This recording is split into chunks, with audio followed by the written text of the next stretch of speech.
So hello guys, welcome back to my channel. Today we are going to discuss about chapter 1 of chemistry of class 10. तो ये सभी board के लिए बहुत important है, तो आप पॉज करके वीडियो को ये सभी क्वेश्चन अपने से ट्राई कीजिएगा। चैप्टर 1 के आज हम बहुत से इंपॉर्टेंट क्वेश्चन जो आप बुक पढ़ते समय छोड़ सकते हैं या आपने नहीं रिवाइज किए होंगे तो आप ये नहीं बना पाएंगे, लेकिन ये सारे क्वेश्चन आसान है।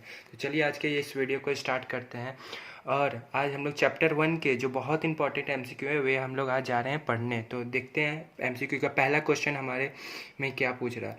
Before burning in air the magnesium ribbon is clean by rubbing with a sand paper. तो आपको पता है सैंड पेपर क्या बोलते हैं, जो जंग लग जाता है लोहा हुआ में तो उसे घिसाई करके उसे साफ़ किया जाता है, उसे सैंड पेपर बोलते हैं। तो पूछ रहा क्वेश्चन हमें यह बोल रहा बिफोर बर्निंग इन एयर मतलब आग में जलने से पहले मैग्नीशियम रिबन जो होता है उन्हें क्लीन क्यों यूज किया जाता है सैंड पेपर से। तो चलिए ऑप्शन ए आपके make the ribbon surface shinier, हमने को रिबन सरफेस को साइन करना रहता है इसलिए। Remove the layer of magnesium oxide from the ribbon surface, remove the layer of magnesium carbonate from the surface and remove the moisture from the surface. तो अगर आप लोग ने बुक की एक्टिविटी पढ़े होंगे तो आप लोग इसे आसानी से बोल पाएंगे क्योंकि इसका आंसर होगा, क्योंकि देखिए जैसे आयरन जो है वे एयर में हम लोग जब एक्सपोज कर देते हैं तो वो ऑक्सीजन के साथ रेड का आयरन ऑक्साइड बनाता है and iron oxide is also called rust होता है उसमें। तो उसी तरह मैग्नीशियम जो है ऑक्सीजन के साथ रिएक्ट करता है, हर एक जो मेटल है वे किसी न किसी एटमॉस्फेरिक गैस के साथ रिएक्ट करता है। तो मैग्नीशियम जो है मैग्नीशियम ऑक्सीजन के साथ रिएक्ट करता है, Mg+O2 MgO मैग्नीशियम ऑक्साइड बनाता है। और मैग्नीशियम ऑक्साइड होता है, मैग्नीशियम ऑक्साइड जो है वो इसको जलने से रोकता है, मैग्नीशियम ऑक्साइड उसे जलने से रोकता है। तो मैग्नीशियम ऑक्साइड के लेयर को साफ़ करने के लिए ताकि वे अच्छी तरीके से बर्न हो सके इसलिए हम लोग उसके ऑक्सीडेशन की लेयर को हटाते हैं। तो इसका बी ऑप्शन सही होगा, remove the layer of the magnesium oxide from the ribbon surface. तो हम लोग क्या करते हैं मैग्नीशियम के ऑक्साइड जो होता है मैग्नीशियम ऑक्साइड उसके मैग्नीशियम के रिबन के सरफेस से हम लोग उसे हटाते हैं। तो option B is the right answer, remove the layer of the magnesium oxides from the ribbon surface. ठीक है, अगले क्वेश्चन की तरफ हम लोग मूव करते हैं। अगला क्वेश्चन है the respiration process during the which the glucose undergoes solely combustion by the combining with oxygen the cells of the our body to produce the energy is kind of. तो बोल रहा है जब हम रिस्पिरेशन जब हम सांस लेते हैं तो उस प्रोसेस में glucose undergoes on the slowly combustion. तो ग्लूकोज क्या होता है, वे कंबशन के प्रोसेस में जाता है और कंबाइन करता है ऑक्सीजन के साथ। And in the cells of the body, कहाँ पे कंबाइन करता है, सेल्स, हमारे बॉडी में सेल्स के पार्ट में ये ग्लूकोज जो है ऑक्सीजन के साथ कंबाइन करता है और हमें एनर्जी देता है। तो इसे हम कौन सा रिएक्शन करेंगे, पहला ऑप्शन एक्सोथर्मिक रिएक्शन, दूसरा एंडोथर्मिक एंड तीसरा है रिवर्सेबल प्रोसेस और चौथा है फिजिकल प्रोसेस। तो एक्सोथर्मिक को आपको पता है एक्सोथर्मिक हीट इज रिलीज।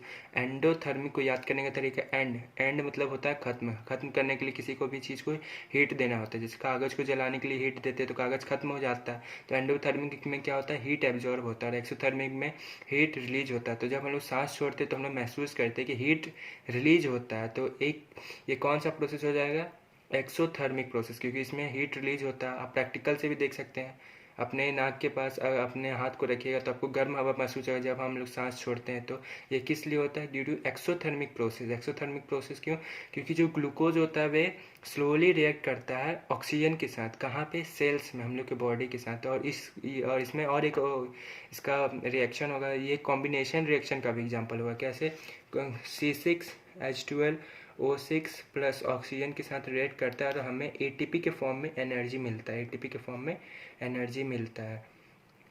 याद रखिएगा। तो रिस्पिरेशन कौन सा प्रोसेस होगा, रिस्पिरेशन एक एक्सोथर्मिक प्रोसेस होगा जिसमें हीट रिलीज होता है। याद रहे एक्सोथर्मिक प्रोसेस में हीट रिलीज होता है और एंडोथर्मिक प्रोसेस में हीट एब्जॉर्ब होता है।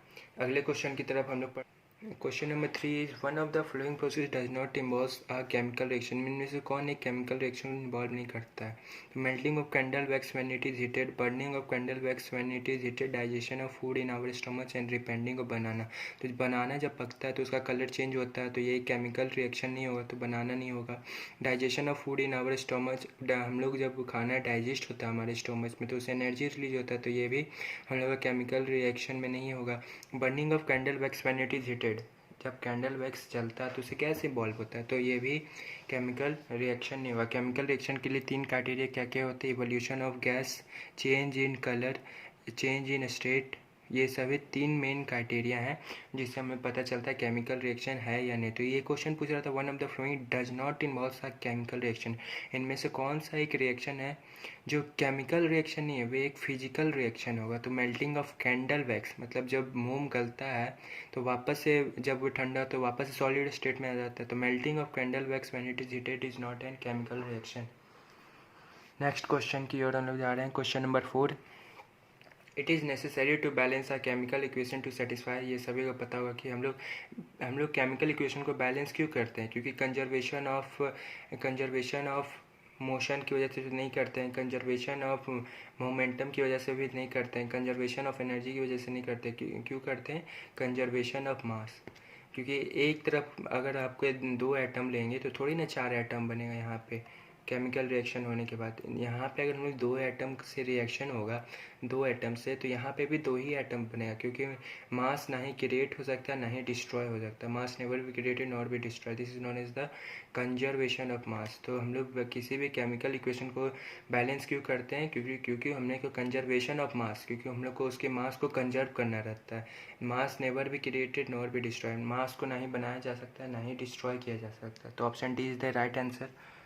Moving to the next question, question number 5, बहुत ही अच्छा क्वेश्चन है ये। Give the ratio in which the hydrogen and oxygen are present in water volume. तो कितने रेशियो में हाइड्रोजन और ऑक्सीजन प्रेजेंट होते हैं वाटर इन वॉल्यूम के अनुसार से। तो वाटर क्या होता है? वाटर का मतलब होता है H2O। H2O में से ही हमें पता चल रहा है कि इसमें 2 मॉलिक्यूल्स हाइड्रोजन के होंगे, 2 मॉलिक्यूल्स हाइड्रोजन के होंगे और 1 मॉलिक्यूल ऑक्सीजन का होगा। तो हमें ऑप्शन ऐसा ढूंढना है जो 1:2:1 हो, क्योंकि हाइड्रोजन 2 लग रहा है हमें, H2O बनाने में हाइड्रोजन 2 लग रहा है, यहाँ पे हम लोग 2 लिखेंगे, और ऑक्सीजन क्या लग रहा है वाटर को बनाने में? सिर्फ 1 लग रहा है। तो 2:1 is the right answer, 2:1 is the right answer. तो 2:1 के वॉल्यूम में हमें हाइड्रोजन और ऑक्सीजन मिलते हैं वाटर के अंदर, याद रखिएगा। It is an very good question. Next question की तरफ होने जा रहे हैं। Question number 6, MnO2 magnesium oxide reacts with HCl, it gives MaCl2 and H2O, which type of इस केमिकल रिएक्शन। तो ये कौन सा विच टाइप ऑफ केमिकल रिएक्शन, ये कौन सा केमिकल रिएक्शन है? ये कौन सा केमिकल रिएक्शन है? ये आपके कंसेप्ट पे निर्भर करेगा ये कौन सा केमिकल रिएक्शन। तो यहाँ पे हम लोग देख रहे हैं, हमें पता है कि removal of oxygen and additional of hydrogen is known as reduction, and removal of addition of oxygen and removal of hydrogen is known as oxidation। तो यहाँ पे देखिए MnO2 में ऑक्सीजन था, O2 था, लेकिन जब प्रोडक्ट बना तो यहाँ पे Cl2, मतलब यहाँ से क्या हुआ? ऑक्सीजन क्या हुआ? यहाँ पे रिमूव हो गया, oxygen is remove, oxygen remove हुआ। तो ऑक्सीजन जब रिमूव होता है तो क्या होता है? हम लोग रिडक्शन में पढ़े थे, when oxygen is remove and hydrogen is added in a chemical reaction then it is called reduction. तो इसमें ऑक्सीजन रिमूव हो गया, ऑक्सीजन यहाँ से निकल गया। Mn2 में यहाँ पे ऑक्सीजन था, लेकिन यहाँ पे Mn2 में ऑक्सीजन नहीं, यहाँ पे क्लोरीन हो गया रिएक्शन करने के बाद। तो किसी का यहाँ पे कौन किसका ऑक्सीडेशन हो रहा है? तो ऑक्सीडेशन यहाँ पे Cl हाइड्रोजन का ऑक्सीडेशन हो रहा है यहाँ पे। तो इसमें ये कौन सा केमिकल रिएक्शन हो जाएगा और किसका ऑक्सीडेशन हो रहा है? तो ऑक्सीडेशन तो H2O का हो रहा है, H2O को क्या हो रहा है? ऑक्सीडेशन। और रिडक्शन किसका हो रहा है? रिडक्शन MnCl2 का हो रहा है रिडक्शन। क्यों रिडक्शन हो रहा है? क्योंकि इसमें ऑक्सीजन था पहले से, लेकिन ऑक्सीजन क्या हुआ है? रिमूव हो गया। तो MnCl2 का रिडक्शन हुआ इस केमिकल रिएक्शन में एंड H2O का ऑक्सीडेशन हुआ, याद रखिएगा। Substance X is used in white washing, एक सब्सटेंस का यूज़ किया जाता है वाइट वॉशिंग के लिए। अगले क्वेश्चन में हम लोग पढ़ रहे हैं, A substance X is used in whitewashing and it is obtained by heating the limestone and absorbs in air। तो एक सब्सटेंस X है, इसका हमने पता लगाना भी कौन सा सब्सटेंस है। यूज़ होता है वाइट वॉशिंग में, वाइट वॉशिंग में उसका यूज़ होता है। And obtain in heating limestone, और हमें ये ऑब्टेन होता है जब हम इसे लाइमस्टोन को हीट करते हैं in absence of air, absence of air में। तो आइडेंटिफाई X। तो देखिए वैन लाइम स्टोन को जब हम लोग हीट करते हैं, जो चूना पत्थर होता है उसे हम लोग हीट करते हैं तो क्विकलाइम और कार्बन डाइऑक्साइड उससे निकलता है, याद रखिएगा। CaCO3 को जब हम लोग हीट करते हैं तो COO + CO2 मिलता है। और उसके बाद क्विकलाइम को ऑक्सीजन के साथ H2O के साथ हीट करने पे क्विकलाइम CaO + H2O जब आपस में रिएक्ट करते हैं तो हीट इन्वॉल्व होता है। तो इसमें हमसे स्लैक्ट लाइम मिलता है। जो हम जब पानी से चूना को रिएक्ट करवाते हैं लाइमस्टोन को, तो उसमें जो हीट इन्वॉल्व होता है, उस पर हीट इन्वॉल्व होने के बाद जो एक दिन के बाद जो प्रोडक्ट बनता है उसे हम लोग सिलेक्ट लाइम बोलते हैं। What is the formula of slaked lime? CaOH2। तो जब हम यहाँ पे देखिए, हम लोग को बोला हुआ है एब्सेंस ऑफ एयर, मतलब ऑक्सीजन के साथ हमें रिएक्ट नहीं कराना, कोई और गैस के साथ रिएक्ट कराना। तो CaOH2 के साथ जब हम क्लोरीन को रिएक्ट करवाते हैं, तो अगर आपने ठीक से पढ़ा होगा तो हम आपको याद होगा कि जब CaOH2 को Cl2 के साथ रिएक्ट करवाते हैं तो ब्लीचिंग बनता है। क्या बनता है? Bleaching. CaOCl2 is known as bleaching. तो it's right answer is A, CaCO2 बनता है, CaOCl2। It is also known as, इसे क्या बोलते हैं? इसे हम लोग ब्लीचिंग पाउडर भी बोलते हैं। ब्लीचिंग पाउडर का फॉर्मूला याद रखिए, 1 मार्क्स या ऑब्जेक्टिव में ये भी पूछा जा सकता है। What is When Ag is exposed to air it gets a black coating। तो Ag का मतलब क्या होता है? सिल्वर। तो आपने देखा होगा जब भी सिल्वर क्या होता है, जब भी सिल्वर हम रखते हैं या पहनते हैं सिल्वर का चैन या कुछ भी, तो वे समय के साथ काला पड़ने लगता है, काला पड़ता है। तो आखिर ये क्यों होता है? वे किसके साथ रिएक्ट करता है? तो सिल्वर जो है हम लोग का सल्फ़र के साथ, एटमॉस्फेयर में सल्फ़र होता है, बहुत सारे गैस होते हैं, तो सल्फ़र के साथ सिल्वर रिएक्ट करता है और Ag2S बनाता है, Ag2S। तो ब्लैक कोटिंग जो हो जाता है चैन के ऊपर, सिल्वर चैन के ऊपर, वे किसके कारण होता है? सल्फ़र के कारण। सल्फ़र क्या होता है? सल्फ़र जो है हम लोग का सिल्वर के साथ रिएक्ट करता है और Ag2S बनाता है, तो ब्लैक कोटिंग इसकी वजह से होता है। तो आप समझ गए होंगे कि क्यों Ag जो है एक्सपोज करते हैं एयर में, जब हम लोग उसे हवा में रखते हैं आयरन सिल्वर को, तो वे काला पड़ जाता है, क्योंकि वे जो एटमॉस्फेयर में उसमें तरह तरह के गैस मिलते हैं, उसमें ऑक्सीजन रहते हैं, सल्फ़र, नाइट्रोजन। तो जो हम लोग का सिल्वर हुआ, सिल्वर वे क्या करता है? सल्फ़र के साथ रिएक्ट करके क्या बनाता है? Silver sulphide. Ag2S is the right answer. अब हम लोग लास्ट क्वेश्चन की तरफ बढ़ रहे हैं। Which type of an chemical reaction take place when electricity is pass through the water? आप आसानी से बता पाएंगे कि क्या होता है जब हम पानी के अंदर इलेक्ट्रोलाइसिस करते हैं। इलेक्ट्रोलाइसिस का मतलब हम पॉजिटिव एक तरफ डाल दिए, नेगेटिव, जब हम लोग उस पर करंट दौड़ाते हैं, इलेक्ट्रोलाइसिस ऑफ वाटर करते हैं, तो डबल डिस्प्लेसमेंट रिएक्शन भी नहीं होगा, कॉम्बिनेशन रिएक्शन भी नहीं होगा, डिस्प्लेसमेंट रिएक्शन भी नहीं होगा। डिकम्पोजिशन रिएक्शन में हम लोग ने पढ़ा था इलेक्ट्रिक डिकम्पोजिशन।